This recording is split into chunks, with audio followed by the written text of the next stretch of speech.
Are you sick and tired of that clean, pristine digital sound? Are you frustrated that your mixes don't sound like they were run through a nice analog summing mixer, even though you know no one will probably care or notice? Well, in this video, I'm going to show you how to get that analog feel right in your DAW. So let's get started.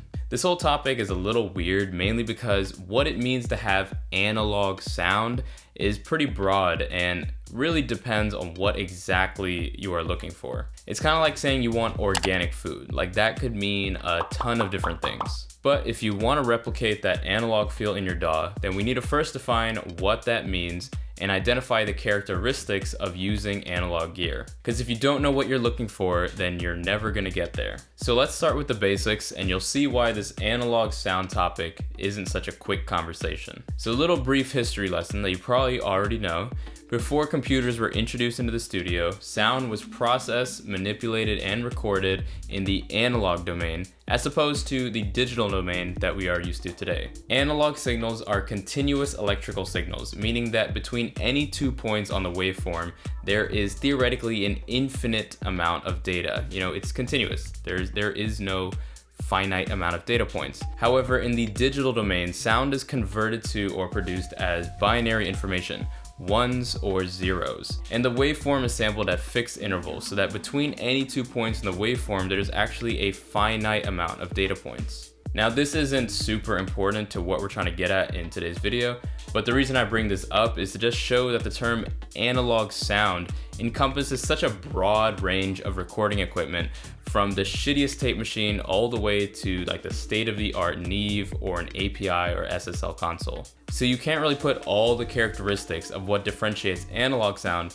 just into one box. It really depends on what exactly you're trying to replicate. So I'll go through some different analog recording and playback techniques and show you how to emulate that within your DAW. So let's start with the tape machine, since that seems to be a pretty popular thing that everybody's trying to emulate. So the way a tape machine works is that a magnetic tape is coated in a specific oxide powder, and that tape is then magnetized in a certain way to record electrical signals, aka sound. So this process of recording to tape adds some harmonics and warmth to the sound, which thickens up the low end, exaggerates the mid-range a little bit, and softens up the transients. So instead of sounding very sharp, it's gonna sound more rounded off. The crazy thing is that each tape machine brand and model has a different frequency response and sound to it. Some have a more neutral sound, while others may exaggerate certain parts of the frequency range or even roll off a lot of the high frequencies. There's this really cool website that I found, which I will link below, which actually graphs the frequency response of a bunch of different tape machines. And it is wild to see how much they actually vary. Like, it is crazy. Like, you're pretty much almost listening to an entirely different mix depending on what tape machine you get. Another thing to consider is that tape has significantly less dynamic range than digital. Dynamic range is essentially the difference between the loudest and the quietest parts of your track. So tape has a dynamic range of about 60 to 70 dB, whereas a 16-bit digital file has a dynamic range of 96 dB. And because dB is a logarithmic scale, that 16-bit digital track has almost 8 times, or if not more than 8 times the dynamic range of tape.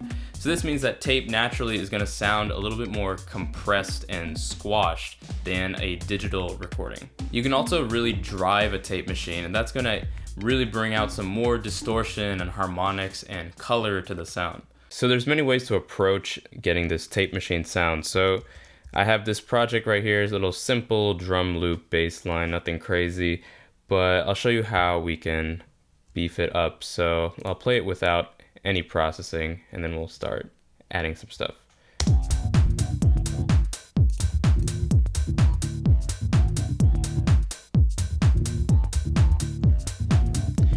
So that's the drum loop, we got the kick over here, and then here's the drums just grouped together. So it's just TR8, this 909 clap, and then another clap just to layer it. So this 909 is actually from a sample pack where it has tape saturation already in it. As you can see, it says 909 tape sat. I'll link that pack in the description below because it's actually the entire 909 drum kit just tape saturated. So that's already tape saturated, but we're gonna, beefing that up even more. And the TR8 is just pure raw, no processing. And it's the same thing with these claps, except for a little bit of EQ and reverb. So one kind of all-in-one solution I find is drum bus, where you can drive it and damp some of the high frequencies to get that sort of mid-range focus sound. So here's without it,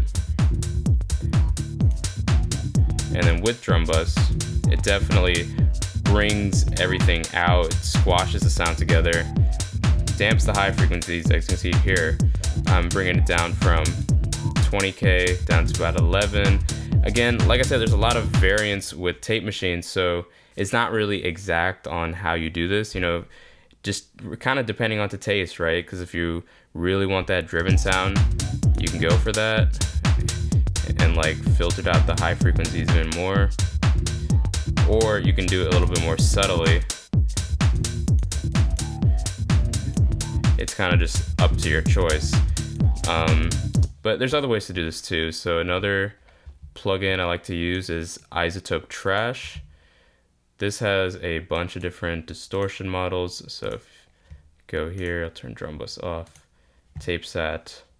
And again, with this, you can go as aggressive or as subtle as you want it to be. So let me turn on the gain just to like compensate. So this, really drive in. I'll turn on the mix so you can just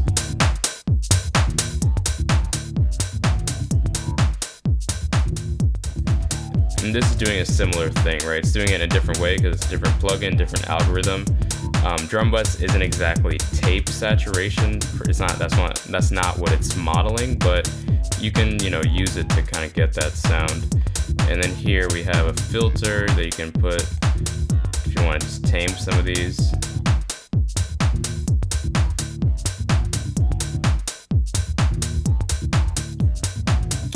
Now another thing you can do to soften the transients is use a transient shaper. So let me come over to here, grab this transient shaper. Now let's turn drum bus back on. I like the sound of that. So with the transient shaper, you can, emphasize or de-emphasize the transients. So in this case, you can de-emphasize this here. And what I'll do is also add some makeup gain.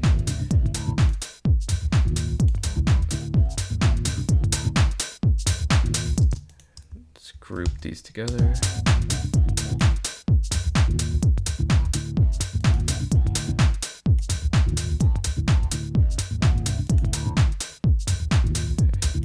And as you can hear, the clap is not as sharp. I mean, everything is, the transients are being de-emphasized, so it gives you a little bit more of that sloppier, less aggressive tonality.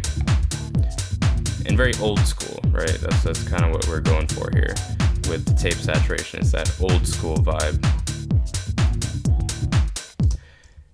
There's other things within Ableton you can use. Again, like any sort of saturation plugin will do. I mean, again, this isn't like, you can get plugins that are exactly like tape saturation plugins. So obviously that'll help. So there's some by Waves that I honestly don't use too much, but I've used this every now and then, this Kramer tape saturation.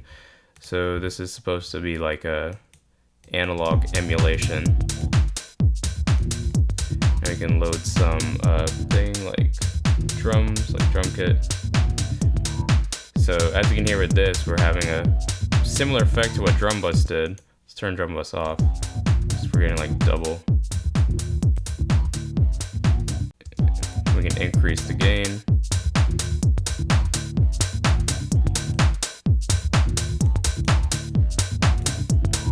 So yeah, similar, as you can hear, similar effect where it's dampening those high frequencies and just kind of compressing everything together. Tape machines can also be unstable in their speed, and this causes a little bit of wobbliness in the pitch. We can control this wobbliness, which officially is known as wow and flutter. So with this, we actually have a knob. So we can turn it up to 100, and essentially it's going to make the tape or the recording sound more worn. And you can hear that here from 0 to 100. More of that high frequency dampening. And I've done a little bit of things too to kind of mimic that as well. So on this open hi-hat, what I've done is I've used this LFO to modulate the pitch with this sample and hold. So it's just very slightly modulating the pitch and also modulating the volume a little bit. So again, depending on how much you want that effect, you can go very crazy with it, but I'm just using it very subtly. Now I'm just using it on this, but you know, you could do it on everything. So if you have it on like all your drums, then it gives it just this sort of almost subconscious kind of movement. I don't think it's really something you consciously pick up on all the time, but I think subconsciously it adds to that organic sort of analog, as you may say, feel. As you know, tape machines can introduce hiss into your mix, especially machines that are old or in bad condition, and this can be desirable depending on the effect that you're going for. So in this example, I've gone for a more exaggerated version of this sound, so let's take a listen here.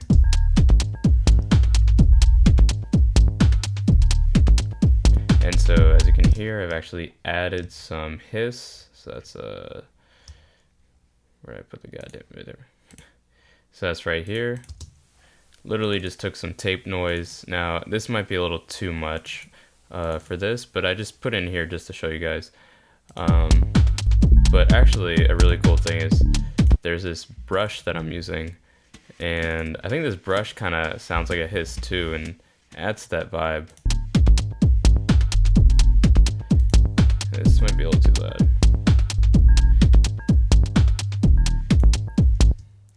And then over here, again on the drums, I'm using drum bus, and on here I'm really damping the high frequencies down to like almost 7 kilohertz. Bring that back up. Sounds more bright, a little too bright, maybe for what I'm going for here.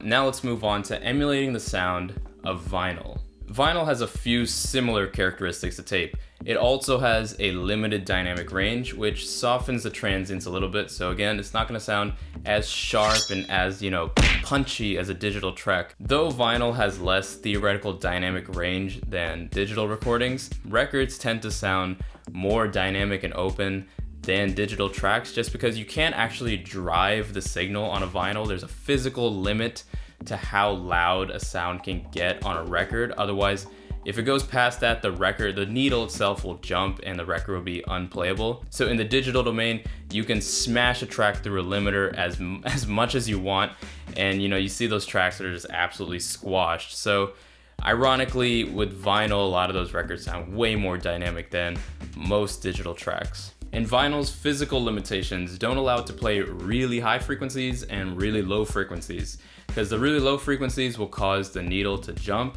and at high frequencies, you know, the needle can only move so fast, so it just can't do it.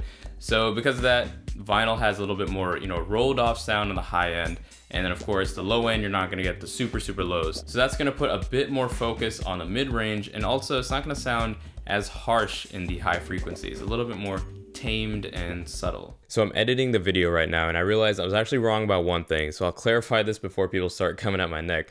So vinyl can actually reproduce frequencies above 20K and below 20 Hertz, but if you have too much high frequency, that can overheat the needle and cause distortion and noise. So that's why, you know, vinyl just tends to be tamer, because it can only handle so much high end. And same with the bottom end, like I said, too much bass is gonna cause the needle to jump, and that applies to stuff below 20 Hertz as well. And a lot of that stuff gets filtered out anyway in the mastering process.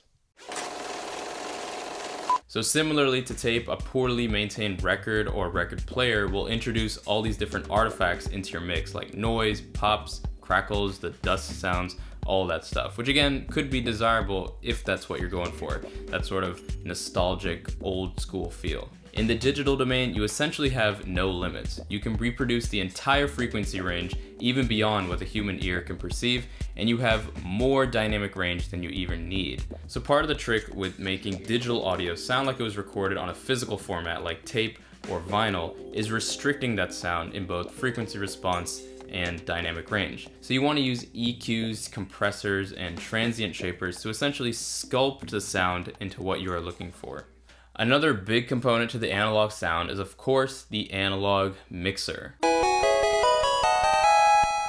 This is where all the tracks are summed together to give you a 2-channel stereo recording. Every mixer is going to have a slightly different sound to it based on the circuitry that it's using. But all mixers have one thing in common, and that is when you sum together all your tracks through an analog mixer, all your tracks are going through the exact same signal path. The sound passing through each channel of the mixer is going through the same transformers to boost the gain, the same EQ, compressor, even noise it's picking up. It's all going to be essentially the same.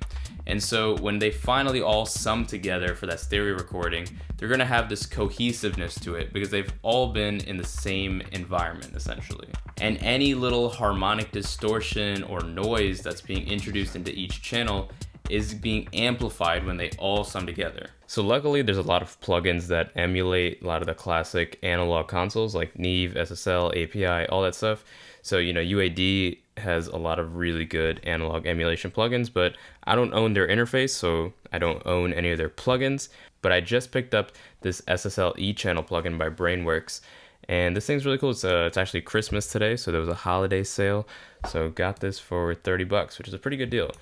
And so a really cool feature I like about this is that you can actually pick what channel on the console you're using for your stereo pair. Because the thing is that each channel on the console is going to have very small micro variations in the sound, because you can't build each channel 100% exact specification, right? There's going to be slight variances in those components like the resistors, capacitors, inductors, all that stuff. So what that means is that you get this, it causes essentially some micro phasing, which just adds that classic analog sound, if you will, with those mixers. So you can pick which channel you're using. So for example, on the master drum bus, I'm using 6 and 7. I'm also putting this on a bunch of the drum tracks. So for example, on this hat, I've picked channel 3 and 4.